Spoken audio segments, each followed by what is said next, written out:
What's up, everyone? We're here for another FASS feature build. We're here with Brandon. What's going on, guys? You've seen some of his stuff around. He brought his old blue Ford in. That thing was killer, and he is here with his Jeep JK.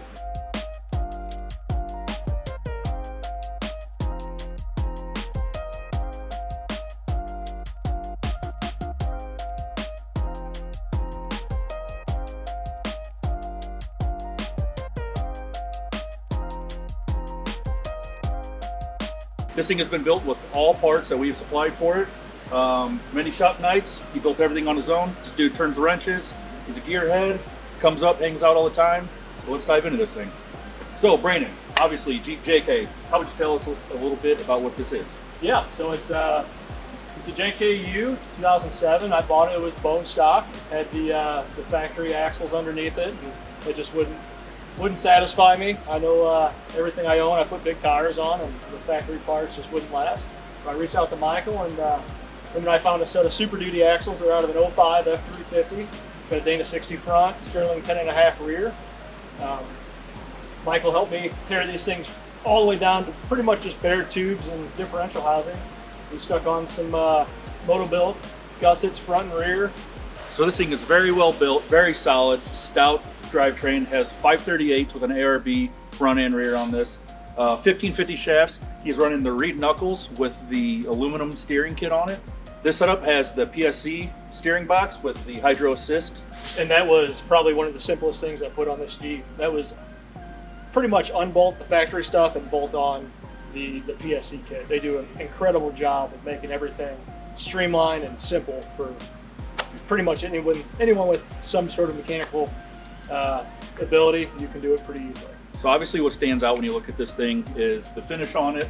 He has a complete rhino line on this entire Jeep, protects him against all the elements, beats this thing up. He's not afraid to tear things up, and he gives this thing hell, which has been pretty fun to watch on the trail. Immediately when you look at the side of this Jeep is just the stance of it. It has a complete Moto-Built 4-link kit front and rear. He's also running the King coilovers in the front. He's running two 514 Kings in the rear. So one of the great things about this Jeep, we just got back from Colorado, and I can't say enough about these 42-inch Mickeys. They were killer out there. That paired up with the Black Rhino beadlocks, this thing just did every trail out there. We did Holy Cross, did Wheeler Lake, did a bunch of other trails. It was just eating everything up. He's got this thing dialed right now.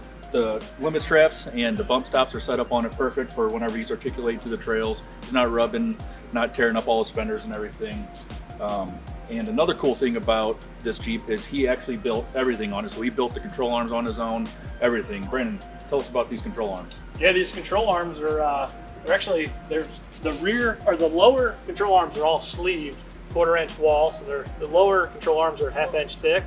All my uppers are 1/4 inch thick. But I built the lowers to take some abuse.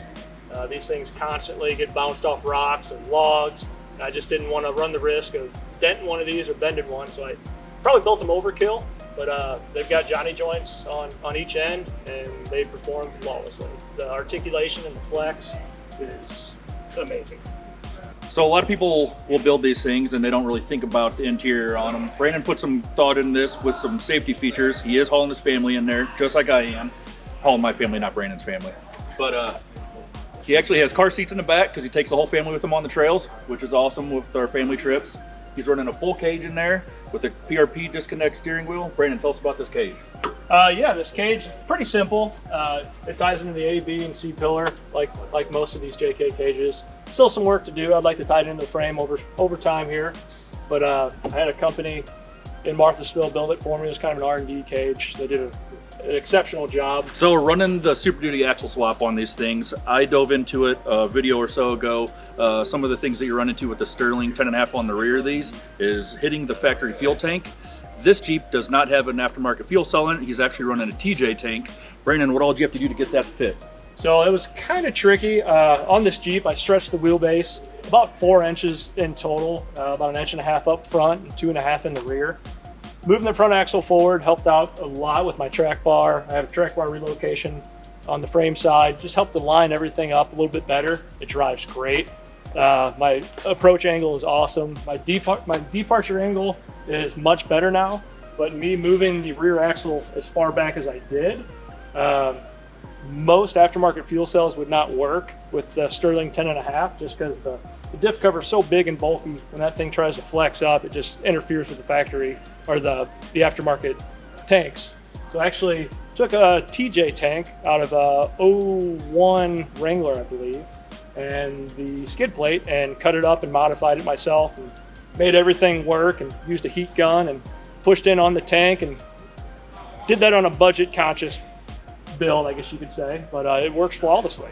So this is a really cool part of the Jeep back here. He's running the Evo corner armor, same I have on mine. But if you look right here, he has the Moto-Built single shock rear tower on here. What's really cool about the way that this frame was done, it was actually notched, and then the stock frame was folded in instead of just being cut out and then plated. So if you look at it, it almost looks like this is actually how it came from the factory. I think it turned out awesome.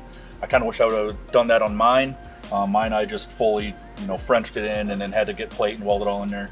This thing, if you look at it, it's got a really nice radius to it and still had room for his bump stop setup. So one of the questions we get asked a lot with these Jeep builds is where am I going to fit a spare tire that's 40 or 42 or 43? Both these Jeeps have 42s. They both have spares.